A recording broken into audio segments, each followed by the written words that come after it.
No me refería específicamente al sector de la minería, que yo creo que es otro de los sectores que obviamente tiene un potencial muy grande a futuro. Bolivia ha sido tradicionalmente un país minero. La contribución de las exportaciones, de la minería a las exportaciones son el 51%, de acuerdo a los últimos datos que yo tengo, y ha sido una fuente de divisas muy importante, ¿no? Bolivia es un gran productor de plata, de estaño, de zinc, etcétera, etcétera. Lo que aquí me gustaría mencionar es de que desde el año 2014, cuando se introdujo la ley número 535 de minería y metalurgia, no ha habido proyectos grandes de minería en Bolivia, ¿no? Y nuestra, digamos, como se mencionó en el debate presidencial, la geología de Perú, Bolivia y Chile es muy similar.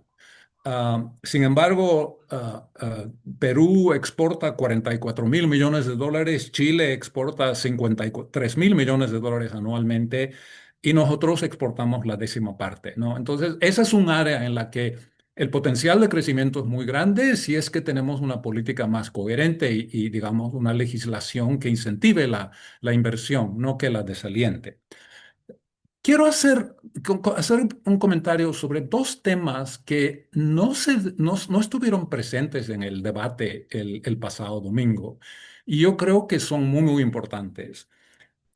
El tema de género, de la igualdad de género, de la situación de la mujer dentro de la economía de Bolivia es algo que no se tocó y eso me sorprendió un poco, ¿ya? No sé si ustedes saben, pero hay varios índices que se han elaborado a nivel internacional que tratan de medir la brecha de género, la medida en la cual las mujeres están, digamos, en rezago con relación a los hombres, en toda una serie de áreas, el marco legal, el empoderamiento político, el emprendimiento, los derechos de propiedad, la educación, el trabajo, el mercado laboral, la violencia, etcétera, etcétera. De hecho, yo hace mucho tiempo fui el coautor principal del primer índice de brecha de género que se elaboró en el Foro Económico Mundial en Suiza. Ahora bien, Am, uno de estos índices, publicado en diciembre del año pasado por el Global Governance Forum, ¿no? Utilizando datos para 60 variables, muestra que Bolivia, entre 158 países, tiene un ranking de 91. Es decir, es la peor ubicación de todo Sudamérica, ¿ya? Muy por detrás de los países de la región. Este no es un tema simplemente de derechos humanos o derechos civiles, es un tema de eficiencia económica, de competitividad, de productividad. Buscar la igualdad de género es una de las estrategias de desarrollo económico más importantes. ¿Por qué? Porque estamos facilitando la incorporación de la mujer al mercado de trabajo, que es mitad de la población, y porque al eliminar las discriminaciones y las restricciones que impiden su participación plena en la economía, estamos mejorando la competitividad y la productividad. Este es un tema que yo me doy cuenta no ha entrado en los debates en Bolivia. Ha llegado el momento de hablar sobre política económica y esto es lamentable, es lamentable. Es más, me gustaría hacer un pequeño desafío a los dos candidatos que van a participar en la siguiente ronda. Bolivia, según tengo entendido, tiene 17 ministerios y es un país donde hay 12 millones de habitantes, mitad de los cuales son mujeres. A mí me gustaría preguntarles a los candidatos qué les podría impedir a ellos que mitad de los miembros del gabinete que ellos van a elegir, o uno de ellos va a elegir después de posicionarse, sea mujeres. Estoy seguro que hay mujeres muy capaces en el país en todas las áreas respectivas que son la área de estos ministerios, ¿ya? Me gustaría preguntarles qué impediría que hagan eso. Yo creo que sería una señal muy positiva, una forma de incentivar a las mujeres que son una parte importante de la recuperación de nuestro país. Voy a hacer una pausa acá. Me gustaría dar Ujú. oportunidad para preguntas y respuestas y tengo un Sí. comentario adicional, pero puedo esperar unos minutos. Perfecto, señor Maquín, señor López Claros, vamos a ir a las preguntas. Una de las primeras que nos llega, ¿cuáles son las similitudes de esta propuesta que ustedes nos presentan en esta mañana con las propuestas de los candidatos presidenciales? ¿Hay similitudes? Sí, indudablemente, indudablemente. Digamos, Bolivia tiene una crisis macroeconómica muy seria. Ah, en nuestra propuesta nosotros hablamos sobre la necesidad de un ajuste fiscal, como ustedes han oído en el vídeo. No hay un programa económico creíble en los siguientes 3 meses, 6 meses y año que no implique una reducción en el déficit fiscal. Es decir, los datos son bastante deprimentes, ¿ah? El año 2013 teníamos un superávit fiscal. De acuerdo a los últimos datos del Fondo Monetario Internacional, el año 2025 vamos a acabar con un déficit fiscal del 11% del Producto Interno Bruto. Es decir, la deuda pública era el 36% en el año 2013, es el 92% hoy en día. Entonces, esta es un área obviamente en la que hay coherencia. Ambos candidatos se han pronunciado, ambos candidatos creen en la importancia del ajuste fiscal, ¿no? Y se ha hablado sobre educación, muy bien, excelente. Yo creo que esta es un área en la que nosotros hemos hecho mucho hincapié. Y en la propuesta que nosotros hemos presentado, por ejemplo, pensamos de que Bolivia debería adherirse al Programa para la Evaluación Internacional de Alumnos. Esta es una iniciativa que hace más de 20 años empezó con los países ricos y a la que se han ido incorporando varios países en Latinoamérica. Primero lo hizo Chile y después Costa Rica y otros países, Uruguay y otros países de la región. Esto es un arma de doble filo, es decir, por una parte, si nos incorporamos a ese programa, vamos a tener una depresión a nivel nacional, porque los resultados van a ser potencialmente muy embarazosos para nosotros por la baja calidad de nuestro nivel de educación. Pero la ventaja es de que entonces vamos a poder compararnos con otros países y vamos a poder medir nuestro progreso a través del tiempo. Yo realmente me gustaría pedir muy encarecidamente a quien sea el candidato victorioso que considere la posibilidad de incorporar a Bolivia a este programa. Creo que va a ser algo que en el largo plazo va a ser muy importante. Hay otros elementos, obviamente, digamos, el potenciar la... a mí me gustó que ambos candidatos se pronunciaron a favor de eliminar un poco este sesgo antisector privado que se ha visto durante los últimos 20 años. El sector privado, a lo largo de todo el mundo, es el creador del 90% del empleo y 90% del crecimiento económico, ¿ya? Entonces, una economía no puede prosperar, no puede tener estabilidad, no puede generar empleos si es que el sector privado no juega un rol protagónico. Y eso quiere decir que tenemos que crear las condiciones, ¿no?, que incentiven la inversión, que incentiven el emprendimiento, que faciliten las reglas, que eliminen la burocracia obsesiva que muchas veces es simplemente una fuente de corrupción. Ya los permisos, los procedimientos, muchas veces son formas disfrazadas de corrupción, mediante las cuales los oficiales en el gobierno obtienen rentas a costa de la iniciativa privada, ¿no? O sea que hay muchos elementos comunes, obviamente. Bien, perfecto. Gracias, Augusto. Tenemos muchas preguntas. Vamos a procurar ser breves. Vamos a dar lectura a la siguiente. El periodista Tufiare nos hace la siguiente pregunta. ¿Cuánto de posible o real es comprar combustibles para los primeros 3 meses, pero con pago diferendo a los proveedores? ¿Conoce de este tipo de acuerdos? ¿Con qué condiciones se concretan? Si es que se concretan, esa es la pregunta que nos hace Tufiare. Mira, digamos, tenemos que salir de esta situación absurda de escasez, ¿no es cierto? Y yo creo que ustedes saben muy bien de dónde viene eso, ¿ya? Viene un poco de un sistema de subsidios absurdo que se ha tenido durante los últimos muchos años, un tipo de cambio completamente irreal, ya el contrabando, etcétera, etcétera, ¿no? Entonces, hacer un ajuste de los combustibles es absolutamente necesario, pero es algo que tiene que ser hecho en una forma muy cuidadosa. El diseño es muy importante. Queremos evitar la experiencia de algunos países, incluso países ricos como Francia en el año 2018, que introdujeron la eliminación de los subsidios a la gasolina y luego tuvieron gente en las calles quemando autos y tirando piedras contra las ventanas y eventualmente el gobierno tuvo que tuvo que a retirar la medida, ¿no?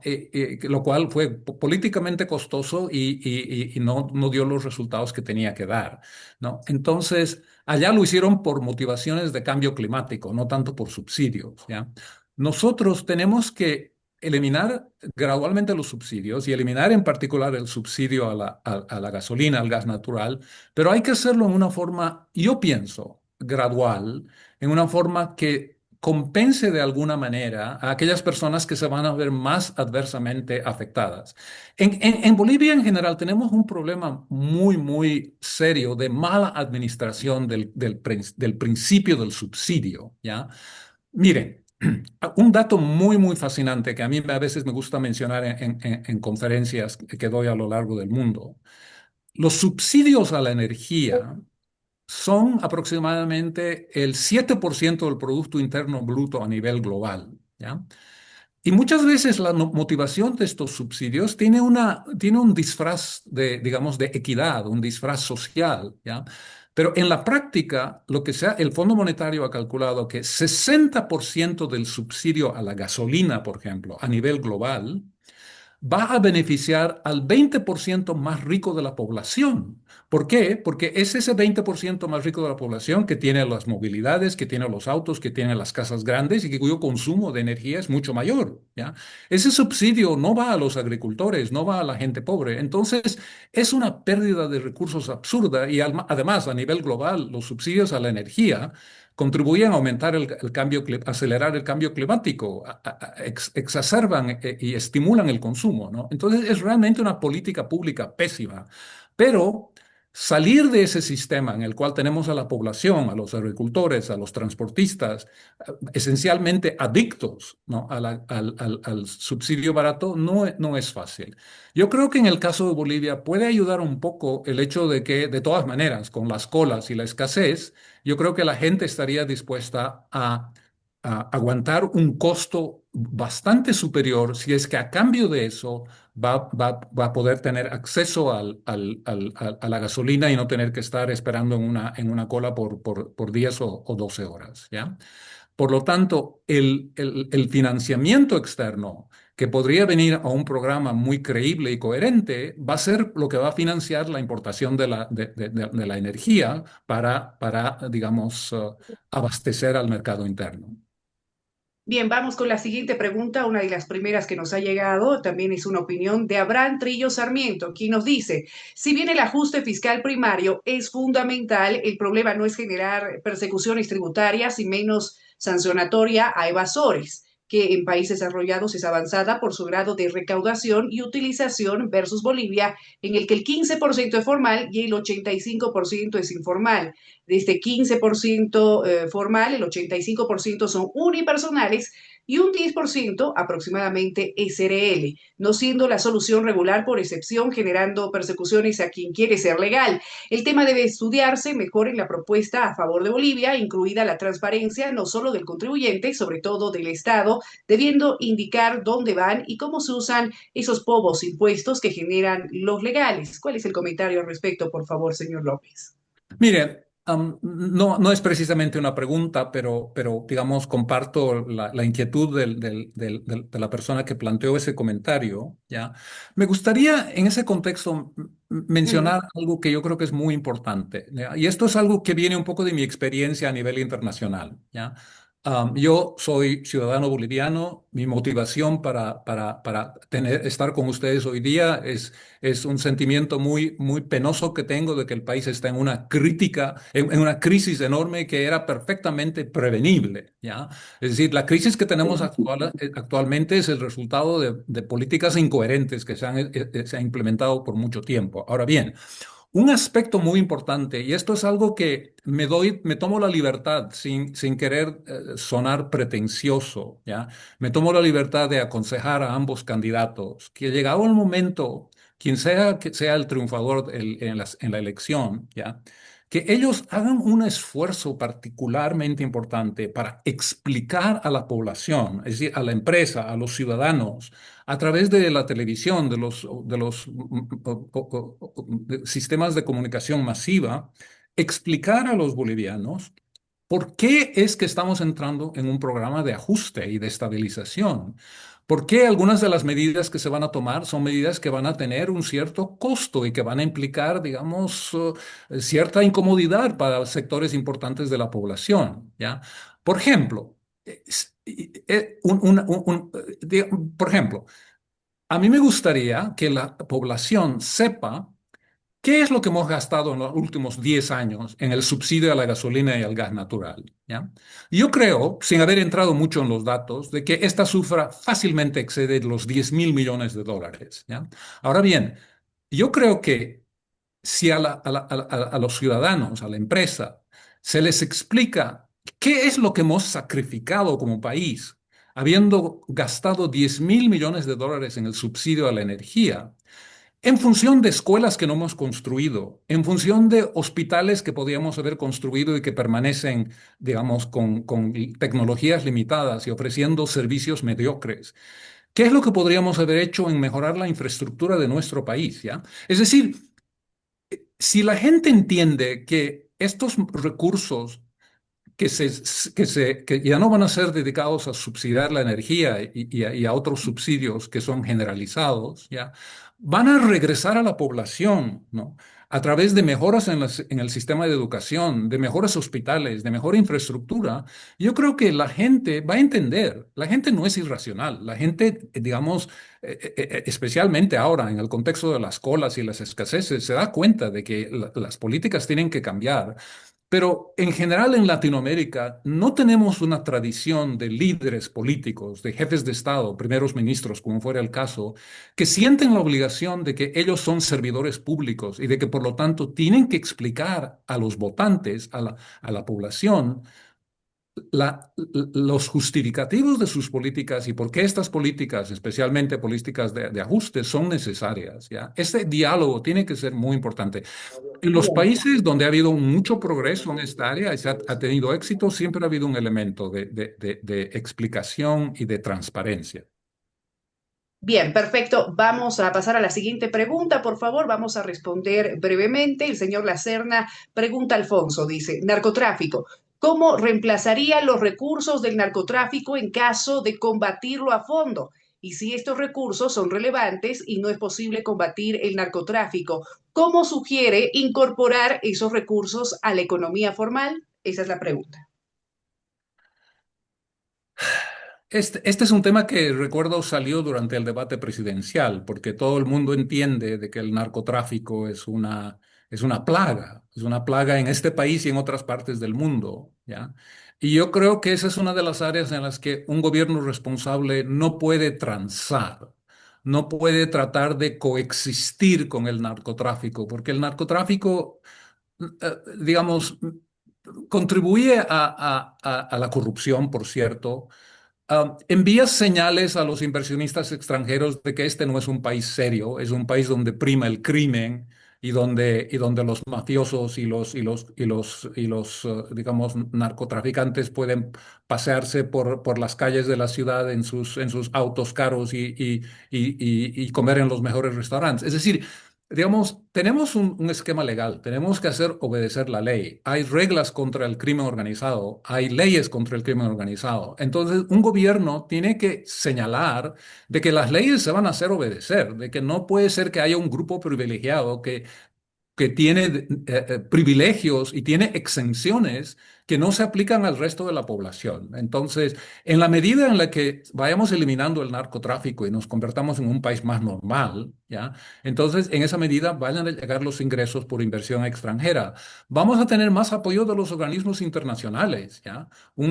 Estos programas que mencioné, donde el apoyo del fondo fue del 8, 10, hasta 20% del Producto Interno Bruto, fueron programas que recibieron apoyo internacional porque eran gobiernos donde la percepción era de que el crimen organizado no había infiltrado a los ministerios, no estaban digamos, a sueldo de los narcotraficantes, los ministros y otros oficiales importantes en el gobierno, ¿no? Bien, vamos con la siguiente pregunta. Respondemos brevemente. Antonio Sarabia pregunta lo siguiente. Dice, seamos lo más claros posibles. Se elimina el subsidio a los hidrocarburos, casi 2.000 millones de dólares, ¿sí o no? ¿Qué pasa con las empresas estatales? ¿Se eliminan la mayoría y se venden aquellas que se puedan vender? ¿Qué pasa con la burocracia? 600.000 empleados públicos. Esa es la pregunta de Antonio Sarabia. Bueno, digamos, tenemos que gradualmente trasladarnos a un sistema en el que la meritocracia sea, digamos, el principio más fundamental de la administración pública, ¿ya? Yo creo que todos entendemos que durante los últimos años ha habido lo que se llama clientelismo. Ha habido, digamos, funcionarios que conseguían cargos públicos en función de su afiliación política, no de su capacidad, no su educación, ¿no? Y esto a mí me ha tocado verlo desde afuera, ¿ya? Muchas veces, ¿ya? Digamos, no, a veces con un poco incluso de vergüenza a nombre de nuestro país, al ver funcionarios que representaban al país en diferentes contextos internacionales que simplemente no estaban capacitados para las funciones que desempeñaban. Entonces, tenemos que cambiar esa cultura, tenemos que trasladarnos a un mundo en el que la meritocracia va a ser parte importante del sector público, ¿no? Y si es necesario hacer una reforma de todo el sistema de contratación, ¿ya? Hay que hacerlo, porque cuando la meritocracia no es el principal motor, ¿no? de la función pública, entonces lo que lo reemplaza es la lealtad, la política, ¿ya? Y de eso viene acompañada la incompetencia, o peor aún, la corrupción, ¿no? Entonces, no puede ser. Digamos, las políticas económicas tienen que ser diseñadas y eventualmente implementadas por funcionarios públicos. En Bolivia y fuera de Bolivia hay gente muy capacitada que si vamos a tener un programa coherente, mucha de esta gente va a tener la tentación de regresar y de servir al país y de hacer cosas para sacar al país de la crisis. Pero no va a ocurrir eso mientras haya la percepción de que lo que es más importante son las conexiones políticas que la capacidad. Bien, gracias por la respuesta. Pasamos a la siguiente de parte de Luis Pavón. ¿Cómo se puede garantizar que los procesos de digitalización de los trámites públicos no terminen trasladando la carga del trámite al ciudadano, especialmente en contextos con baja conectividad y alto analfabetismo funcional? ¿Y qué estrategias recomendaría para mantener la inclusión y la accesibilidad durante esta transición digital? Mire, ya a estas alturas, en el año 2025, tenemos la experiencia de muchos países, en muchas partes del mundo, incluidos países en la región, que han tenido bastante éxito con la digitalización, por ejemplo, de trámites, la digitalización de compras que hace el Estado, ya sea de bienes y de servicios, ¿ya? Yo creo que es muy importante aprender de las lecciones de otros países, ¿ya? No hay absolutamente nada no es una fuente de vergüenza el enviar un grupo de expertos de Bolivia a un país vecino donde donde ha habido una digitalización, por ejemplo, de los trámites ya desde hace 20 años, para aprender lecciones de ellos, para preguntarles cómo lo hicieron y implementar algunas de esas buenas prácticas nuestras a nivel mundial, ¿no? Yo mencioné en el video de que hay algunos países donde se puede formar una empresa en 24 horas en línea, ¿ya? Es decir, han acelerado tanto los procesos y han mejorado tanto la burocracia que en Nueva Zelanda, para dar un ejemplo, se puede crear una empresa en 24 horas. Requiere un procedimiento y básicamente el costo es de $1, ¿ya?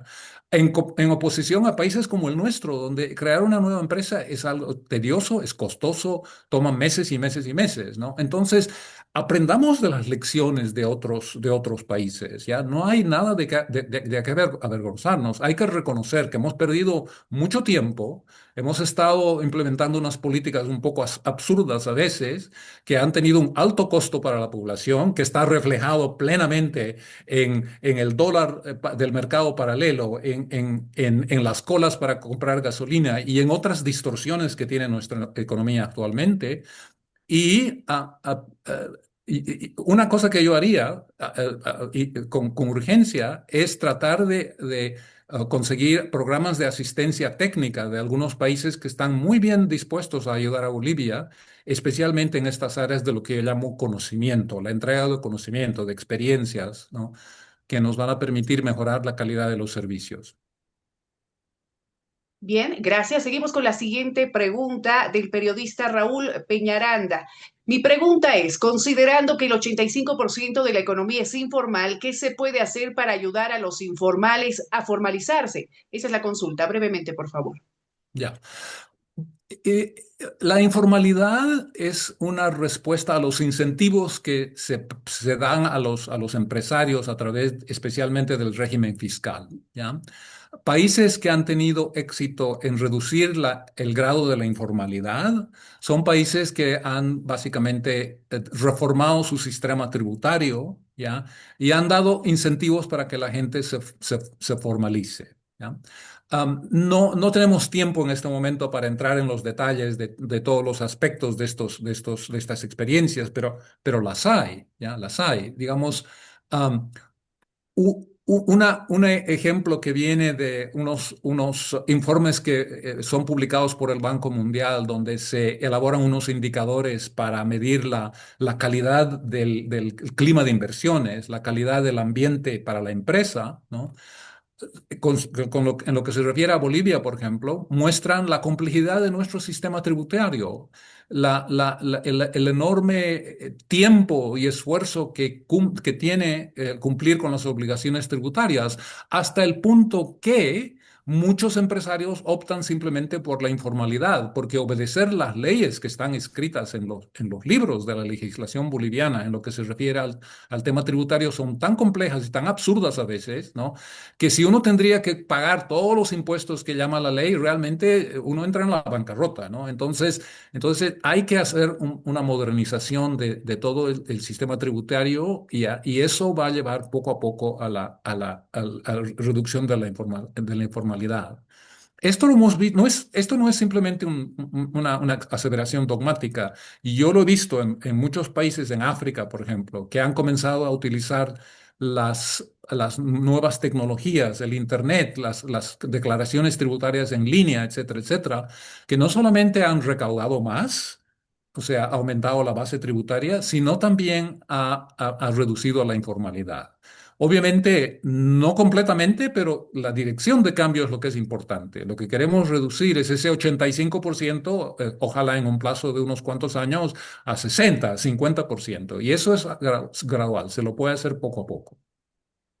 Bien, siguiente pregunta. Estamos leyendo ahora las preguntas de la prensa. Natalie Vargas consulta. Una de las prioridades del próximo gobierno debe ser garantizar la seguridad jurídica para las inversiones. Sin embargo, los dirigentes de las cooperativas que amenazan con sacar a patadas a las empresas cuyos predios avasallan se reúnen con los candidatos, firman acuerdos con ellos. ¿Cuál debería ser el tratamiento que las próximas autoridades deben darle a este problema? Es la pregunta.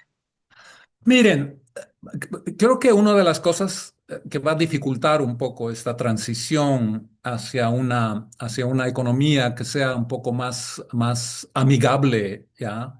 Con el sector privado, que sea más abierta a la inversión extranjera, es de que estamos saliendo de un periodo donde había una especie de hostilidad no solamente a la iniciativa privada, sino también, digamos, a la inversión extranjera, ¿no? Entonces, tenemos que hacer una especie de cambio filosófico en nuestro acercamiento, ¿ya? Y aquí es muy importante, digamos, tener familiaridad con los datos, con la experiencia de otros países que han tenido éxito, ¿ya? A mí algo que me ha dado mucha pena, ¿ya? En los últimos años es de que los modelos para Bolivia, ¿ya? O por lo menos aquellos países con los cuales hemos tenido estrechas relaciones de amistad y de cooperación, no han sido los países particularmente exitosos, ya sea en la región o en otras partes del mundo, no. Hemos tenido alianzas con Venezuela, con Nicaragua, con Cuba. Hemos recibido visitas oficiales de Belarus y de Irán.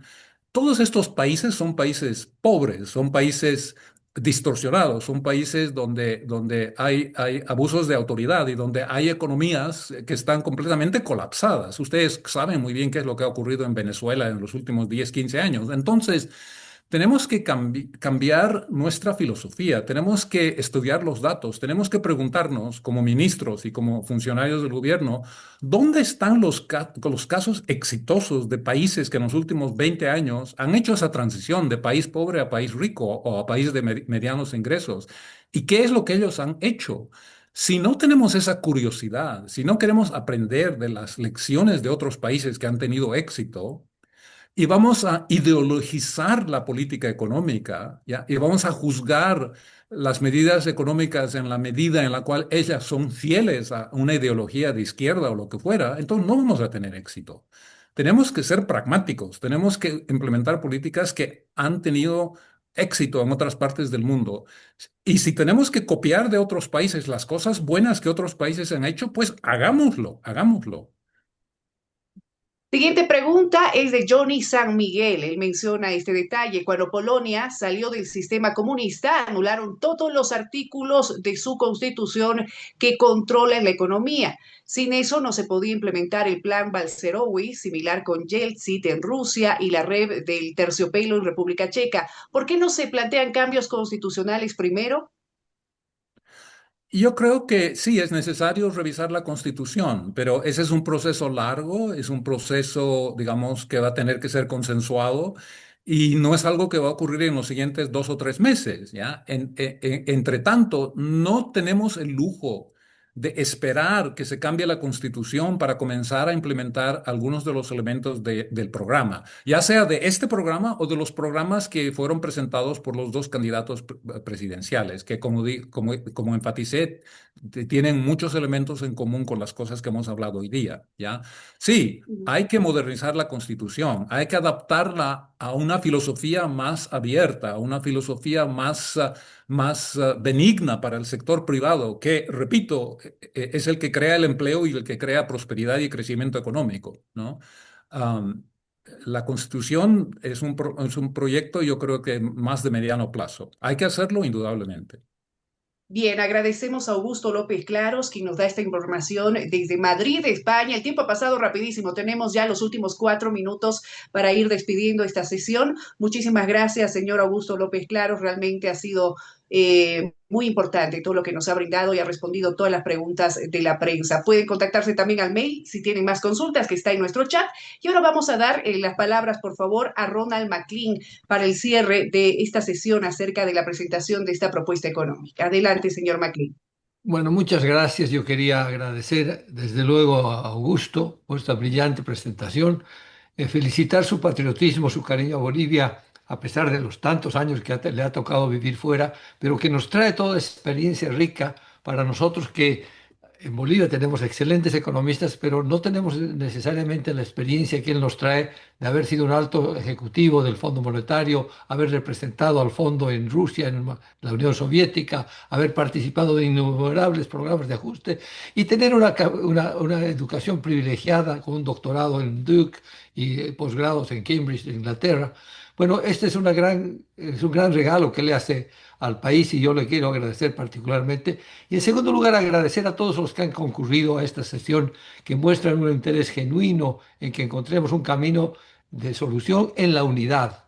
Y eso es lo importante. Queremos que este programa sea una especie de molde al cual nos acerquemos todos y, como decía en principio, cuanto más nos alejemos de esa solución óptima, va a ser más caro, más difícil y más largo la recuperación.